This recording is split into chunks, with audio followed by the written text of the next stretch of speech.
Bones are amazing things. They hold us up. They support us. They make us strong. But bones have other uses. In the past, bones were thrown by diviners, seeking out the mysteries of the future. Now the bones are cubes, made of plastic or resin, but they still reveal things to us. As they fall from our fingers and rattle across the table, the story becomes clear. Welcome to Bone Throwers Theater, an RPG actual play podcast. Welcome back to Bone Throwers Theater. My name's Jeff. And this is Jeremy. And Johnny. And Ellie. And Aaron. And I'm Jordan, and I am the Parser for this game. We are on to our third different Parsely module for Technically. the recording yes. session. Yes. Yeah, technically. If you count the goat. If you count. You always count the goat. All right. So you all are trying to escape from a space station that seems to be under missileized attack by an alien warship. We have shields. For now. Turbo lift to engineering. All right. A display panel shows you the station's diagnostics. A reinforced door leads to the reactor. Another door leads to the shield generator. There is a turbo lift here. I inspect the display. You see the station shields are at 100%, gravity is at Good 1G, and the reactor is at safe operating levels. So the total opposite of what you told me I saw the first time. Things are bad. Things are bad. Well, yes, but that's because, to be fair, things were bad because I couldn't read. Well, we could also have the option of seeing the robot into the reactor core. You could also examine the mag boots that you just took. There is that too. I was thinking, because I would have examined them before I put them on. There's a snake in my boot. And I can tell you a story of why I have the propensity to examine everything before you put it on. My very first time playing Dungeons and Dragons, I was playing with my friend and his older brother, and it's like, oh, you come across this rogue carrying a sack down the alley. It's like, all right, we killed the rogue. All right, you killed the rogue. You pull out what he has in the sack. It's a cloak. And my friend's like, I put on the cloak. The DM was like, you put on the cloak? He's like, yes. I was like, oh, this is not going to end well. He's like, you die. It's a death cloak. I wonder why he wasn't wearing it. I'll have to remember that. Oh no. So anytime there's an item to wear, I always say, inspect it first before you put it on. It's a death boot. You don't know what it's Just the going left to one. do to you. Yeah. My very first Dungeons and Dragons experience. Nice. So that has tainted me. So that's what you find in the engineering bay. Okay. Should I send the robot into the reactor, or should I just go look for the lever? The reactor's fine. The so display says fine, so. we need to find this lever. There was lack of communication for the communications console. No signal, No signal. which was different than the first time we read it. Yes. Mm-hmm. So we got power to it now. And then the broken lever that opens up the escape hatch bay door. Are we sure that that's what that lever does? Well, we know that the light said that there was an error with the Yes. bay door. So it seems like our escape is to use the escape pod. Yeah. Yeah, but it doesn't function because of the bay door. So where's this lever? Well, the hallway that was smelling smoke, we just got halfway down the hallway. So we want to go back down the hallway? Then we can go back to the corridor. So you've taken the nap, Mm-hmm. Yes, you've cleaned the veins. we didn't fix the lever. Gotta fix the lever. We gotta find the lever to fix. And to our knowledge, we haven't seen a lever. So, we're in engineering right now? Correct. Okay. I'm gonna send the robot into the reactor bay to explore. Process elimination, that's the only place we haven't been in. Yes. Froz enters the reactor through an access hatch. Period. End of sentence. I was waiting for so much more. Me too. Yep. Okay, bye. So, big gulps, huh? Well, see you later. Go Okay. to turbo lift. You are now in the turbo lift. Command deck. Command deck. The command deck is usually populated by the station's captain and crew, but it's been abandoned. There is a comm terminal here. You see a parsec binder here. You smell burning from a nearby corridor. There is a turbo lift here. Go down the corridor. So you went to the sensor array? Down the tunnel? Yes. Yeah. Yes. We didn't go to the Yes. sensor array. So. That's where we went.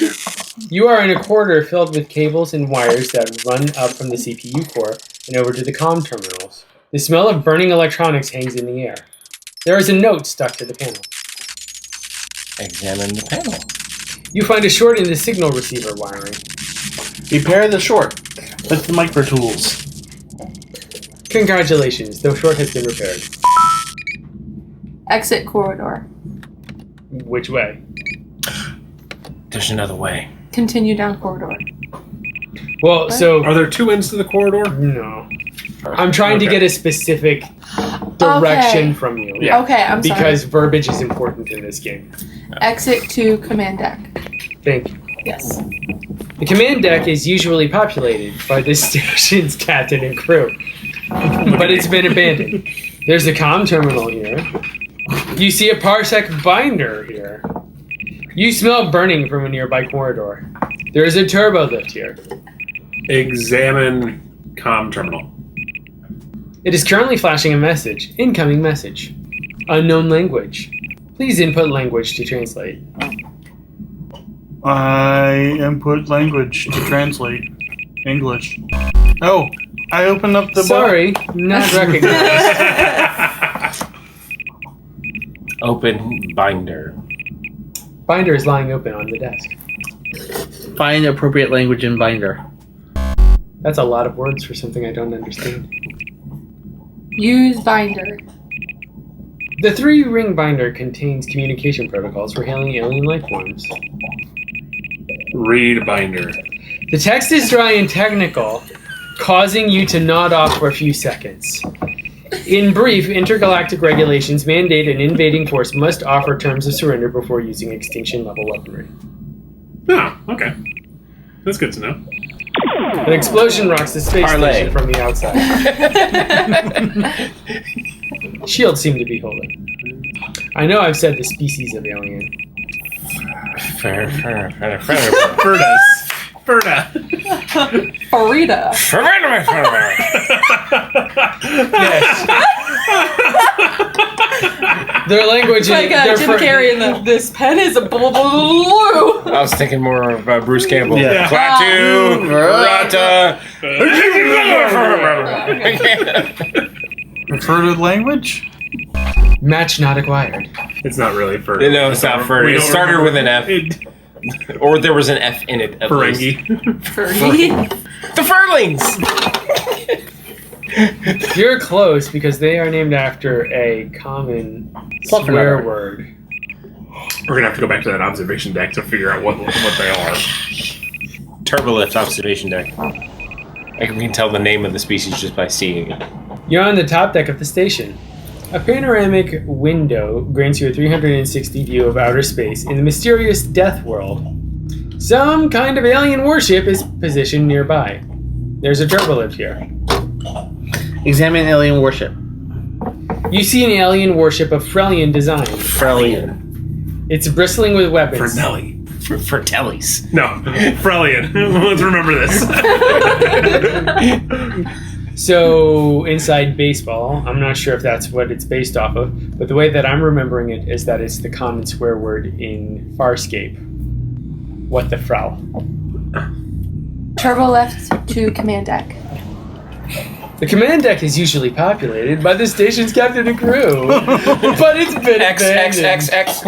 There's a comm terminal here. You see a parsec binder here. You smell burning from a nearby corridor. Skip dialogue. There is a turbo lift here. Input Frelian on comm terminal. Attention humans! Surrender space station or be destroyed with gravity cannon. Yeah! If those are my options, I'm surrendering. Well, it's not your options. It's the next person's options. Since we can't find a stupid lever to fix. Surrender space station. Attention humans, prepare to be boarded. All humans must abandon space station or be taken prisoner. Abandoned space station. We gotta fix the lever first. Gotta find the lever first. We still got the shields up, so They can't do anything. they can't do anything as long as the shields are up. So, No, we can't leave until the shields are down either. well, that's true. We know where the shields are, Shields are in engineering.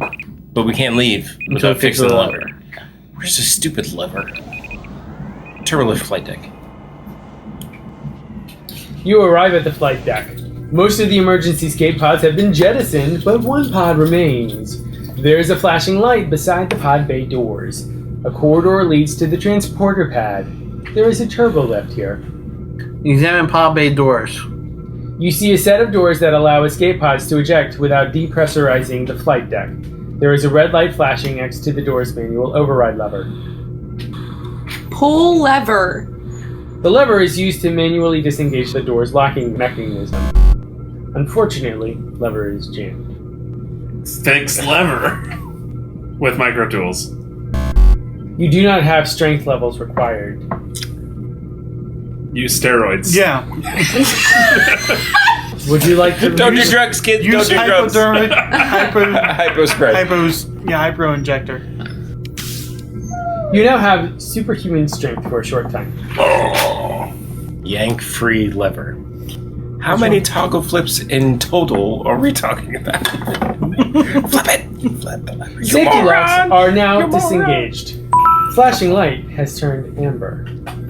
Warning sirens can be heard. The robot. We need the robot. For points, I assume. And the light is amber, so it's not green, so we can't really use the pod because... Well, we don't know what amber means. Turbo lift engineering. Display panel shows you the station's diagnostics. A reinforced door leads to the reactor. Another door leads to the shield generator. You see a pair of mag boots here. There's a turbo lift here. Well, there is a pair of mag boots here on our feet. Go to CD reactor door. shoes. On my feet. You are at the reactor doors. You're Frosty. Here, fuzzy. Froz comes up and beeps happily. How much does verbiage matter? Tell Froz overdrive reactor. You're going to get bonus points by blowing up the aliens when they board? Yep. Yeah. Jordan's look of confusion makes me think it's not in the book. Well, there's something different in the book. That is disturbing. I think he's reading possible different end games. How many do we win? One. Froz shuts down the reactor. Alright, good thing we're in the mag boots. Attention! Flight deck radiation levels are now minimal. Well.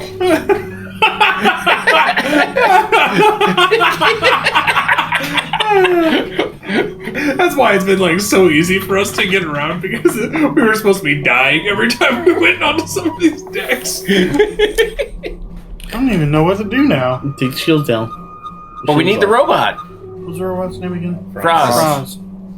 Call Froz to me. Franz. Froz returns to the engineering bay. Whistles happily. Enter shield generator.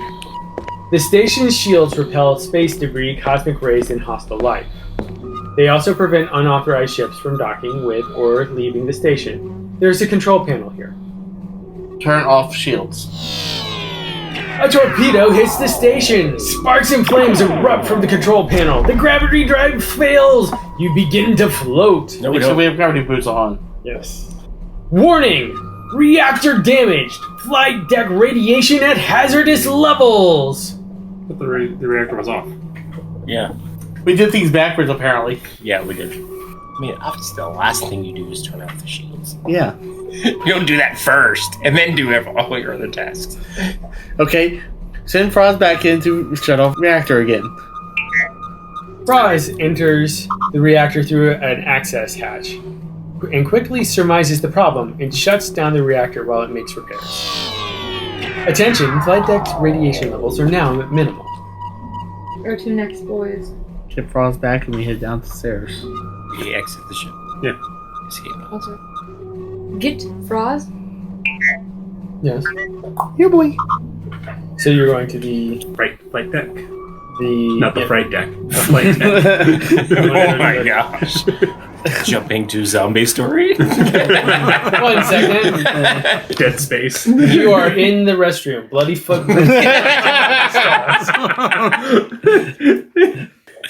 Enter escape hatch.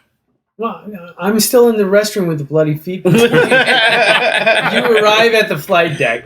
Most of the emergency escape pods have been jettisoned. Skip. But one pod remains.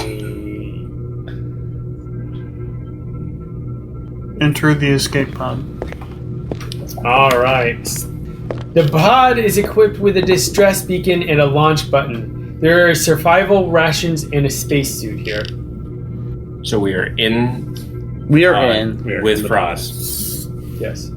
Push launch button. And there's only 2 buttons. Yep. I mean, there was no button that says close the escape you are pod. correct. No, but there's a spacesuit. There's a spacesuit. Why would you need a spacesuit? Failing to wear a spacesuit is a bad idea. At launch, you turn into the pink goo. The end. Are you serious? What kind of escape pod? We never saved. You never saved. We never saved. As soon as you press the launch, I'm like, oh, Yeah, that's I it. heard We died. spacesuit and I was like, oh, put it on. Yeah. And launch. Yep. You were the only one that didn't think to put it on. In an escape pod! What story ever do you need a spacesuit inside an escape pod? If I ever enter an escape pod and there's some form of safety restraint, I'm putting on the safety Well, so restraint. here's the thing: is that first off, it sounds like the spacesuit had some sort of gravitational adjustment to it. Yeah. Yeah. Well, from the after description, yes, it sounded like that. From before, escape pods.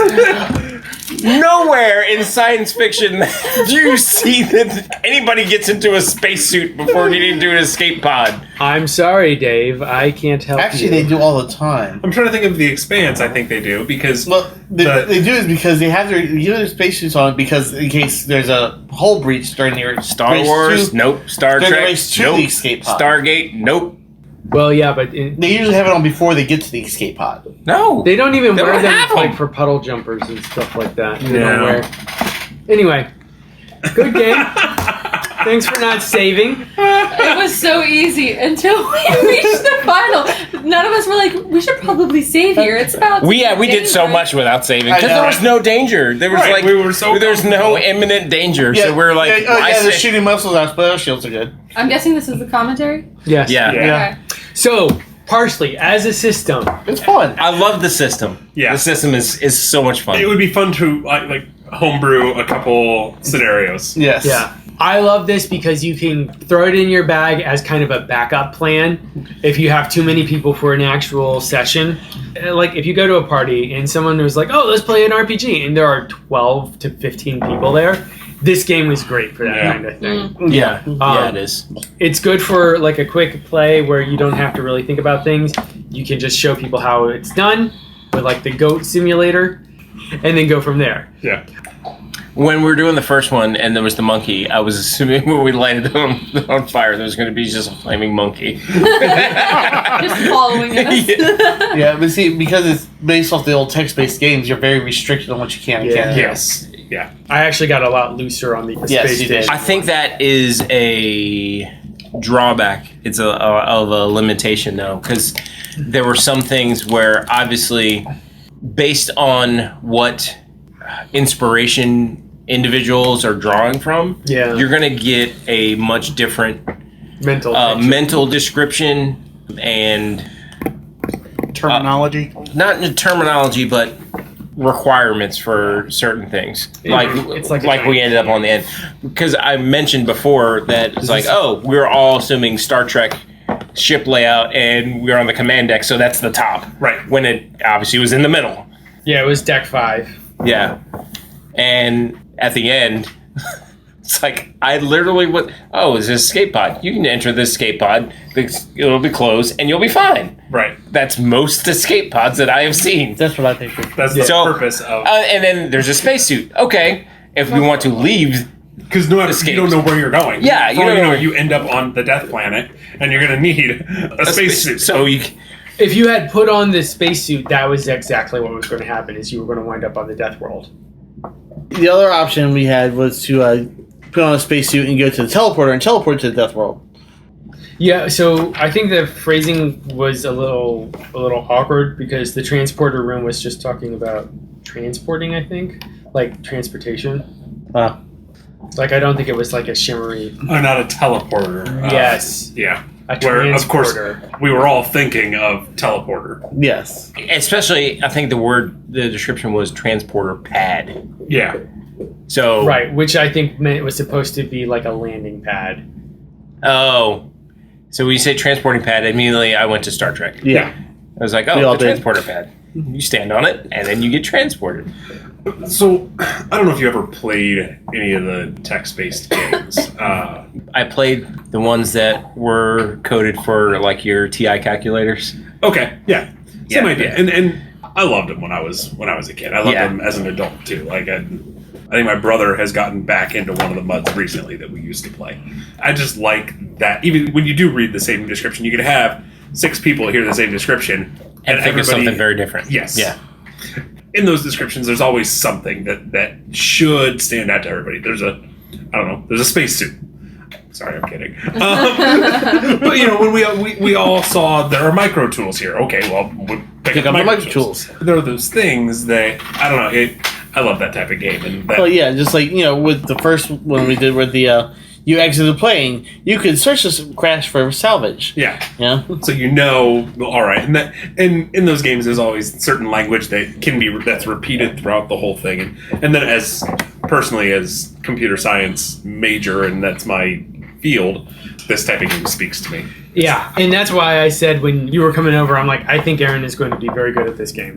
Good, I don't know, but it speaks to me. Well, this is going to be something that appeals to you. Now, here's the thing. Jason You will got love to pretty much the very end of the game. If you had just put on the spacesuit, This is the dumbest point ever. I'm serious. That point makes me a little bit irritated. And again, because when I play these games and there's something there that, and especially when it goes, like, it's the last part of the description, there's a spacesuit here. It's like, put on, pick up, just because that's the type of game that I've played, and so I knew, all right, when there's something that's specifically called out in this description, it's likely something you can interact with, or... Yeah, and it says right here, like, so all this blue text, I was not reading this blue text because this is specifically for me. All the black text was text that I was reading out loud, and then the blue text was messages for me. So it specifically says, if the player surrenders, lowers the shields, unlocks the pod bay doors, is wearing the spacesuit, and pushes the button, then you escape. You have to follow all of the steps, which is very computer logic. Spacesuit thing is dumb. Something And that's your perspective. Something It's a that I valid would like perspective. to see added is for some of them having after a certain number of turns or actions, like there's a timer. Like Yeah. For this one, your shields are slowly being depleted. Well, so here's the thing: is that the bomb was going to keep on going off until like the shields were brought down. Okay. So that's why it didn't happen until so late in the game, because you guys did a lot of stuff before you got to the shields. And then you're like, okay, now we need to bring down the shields because we're going to go on the escape pod. Yeah. Well, then obviously they intended, I don't know why you would do this, is to shut down your shields first and then try and do the other things. Yeah. Because to me, obviously the last thing you do is put the shields down. Yeah. The shield's down right as you're getting ready to leave in case they board as soon as the shields are down. I think the idea is that you have to lower the shields because you're surrendering Yeah. if you choose to surrender. What about the It made jungle more sense adventure? second time. The jungle adventure, I feel like, was a harder story. Well, it's The harder because twist we and died turns. more. I think there was more imminent danger in the jungle story. Yeah. It also And- felt like there was more to interact with in the jungle story. And there was a lot that on Well, both of these stories that was left on the page, like that we didn't interact with at all. Right. Like you guys never looked up what parsec actually meant. There was a description of what the anagram parsec stood for I didn't know it was an anagram. Me neither. because you didn't ask. Yeah. Well, we just do parsec as it's Yeah. A unit of Distance. depending on what you're talking about. What unit? Is it unit of Real world distance? or Star Wars? Well, they fixed that in Solo. They attempted to fix it. yes, in an interesting. It was like, So- oh, we made a mistake. Let's try and fix it. This is what we really meant.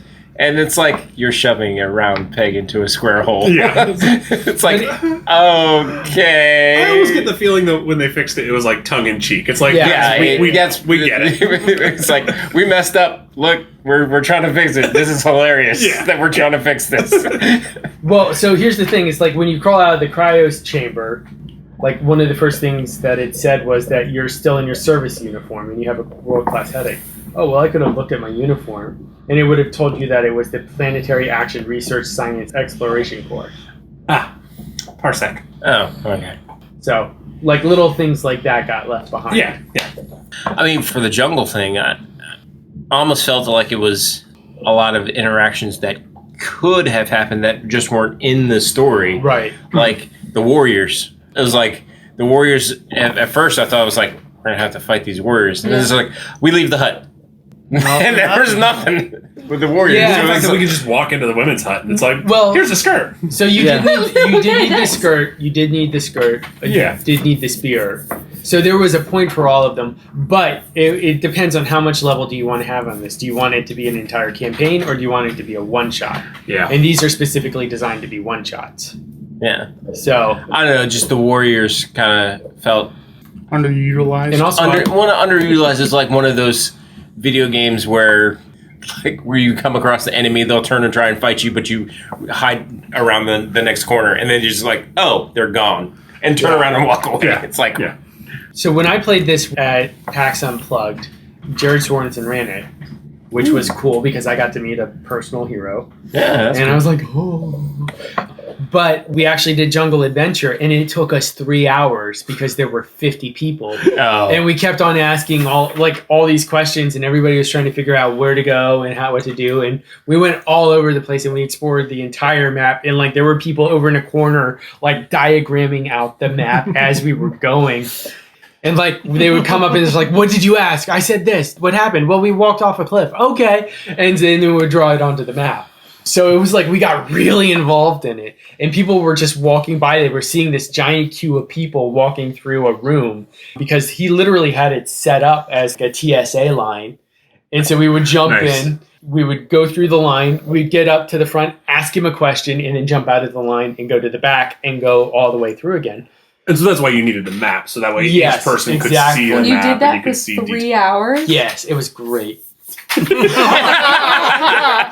How many questions did you have to ask in those 3 hours? About 20 or 30 questions. Oh, wow. Because it was That went just pretty like, quick then. he was answering questions like this. And because he had written the book, Right, made it a he little like, easier. yeah. he's like not even looking at it. He's like, you entered the jungle. Well, that's one thing that I thought initially. I was like, oh man, this is going to get really confusing. When we started going different directions in the jungle, I was like, do we have to trace our steps? Because we're going to get totally lost in this jungle. Right. Right. Going, oh, we go east, there's nothing. Oh, we go west, there's nothing. Oh, we go north and south. It's like, we've got like 50 steps to make it back to where we were to figure out Yeah. the right way to go. So, As a programmer, you just program that room once, and so if you're not going the right direction, you just replay that same room. And that's literally what happens. Right. If you look at Yeah. the map here, there's just circles for the arrows, like showing how you're just going around in circles and circles and circles. So the deal was you had to get to a specific subsection of the jungle. Like, so when you went up into the trees and looked around and you saw the southeast side, that was me kind of shunting you back to a place where you could go to the village and the gorge. well, yeah, that's what I mean. It's like the possibility of it being this complex thing where we had to retrace our steps to actually get to the right direction. I was like, oh man, we're just going to be lost and be doing this forever. Yeah. Which could be funny. But which could be hilarious. But I like the idea of if you go the wrong direction, you just keep looping back in the wrong direction. Like in The Matrix, when Neo runs out of the subway into one direction, he pops back up Yep. and he's like, crap. Yeah. This was fun. I really enjoyed getting a chance to do this. It was a bit of a palate cleanser from some of the other stuff that we've done. It's very interesting to run a rigidly written adventure rather than the freeform style that I normally have. Mhm. So I believe this was my third one shot with you all, or third or fourth, and this was the first time playing with you guys that I didn't get to role play a game. yeah. Yeah. So that was I mean, very interesting. Well, this is the first time we've not role played a game. Yeah. Really? Yeah, Okay. we haven't done any games where we weren't playing a specific role. Yeah. And honestly, I liked that aspect is that the group is collectively playing a player character together. Mhm. So some of Teamwork. and it made a lot of sense. Like when you think about the old Parser games, it's like head north. Well, there's nothing here. Head south. Head east. You have to try kind of these things. you got to try these things over and over again. And also, there was a character, but there was no character to that right. character. There's Yeah. It's a very blank slate Yeah. avatar with a Yeah. Indiana Jones fedora. Right. Yeah, I liked it. Yeah, it yeah. was good. I definitely recommend this one as just a solid one to keep in the RPG bag in case of an emergency session need, or if you have a large party of people who want to try some sort of RPG adjacent game. Well, we really are nerds. Keep this in your bag. It's an RPG emergency. And something that I would like to see, and I don't know if it's in this book because I haven't read it, would be a DIY guide, like what the Yeah. ideal number of rooms are, what the To make your own. your own scenario. Yeah. So he originally created it on the fly as a party game that he was just making up. So I Yeah. don't really. Well, yeah, I could see. Yeah. I could definitely see that. There's not anything in the book that specifically details that, but his website, Memento Mori, might have some stuff about that. Because we've talked about before, very early on in the podcast when we were doing Terra Proximus about the different styles of role play, and one of this is your puzzle game. Yeah. This is definitely a puzzle game. Yeah. Where I was thinking, and this story comes up occasionally, where I was GMing Shadowrun and I created this elaborate code puzzle for them to solve, and obviously the computer programmer heard the information and 2 seconds later is like, "Oh, this is the solution," and everybody else is like, "Wait, what? That can't be the solution." And I'm just sitting there as the GM, just like, "Brett, I hate you." Because this was supposed to be tonight. You were supposed to try and figure this out all night. And in 2 minutes, they were out. Yeah. One reason So- why I don't try that hard on puzzles. I think the times that I've done puzzles, it's been like the path of pain, Uh-huh. and Well, things that was like that was good. yeah. That was a good one. That was a good one. And I think when you're doing puzzles, you also have to have hints on, Yeah. in case things that you can slowly reveal.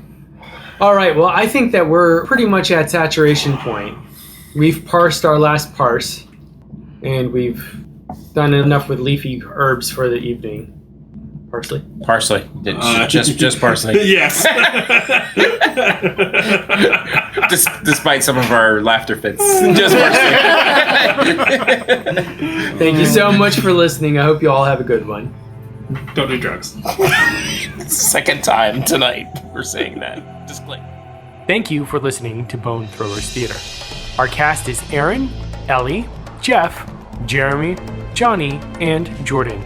We are releasing this podcast under a Creative Commons Attribution, Non-Commercial, No Derivatives 3.0 Unported license.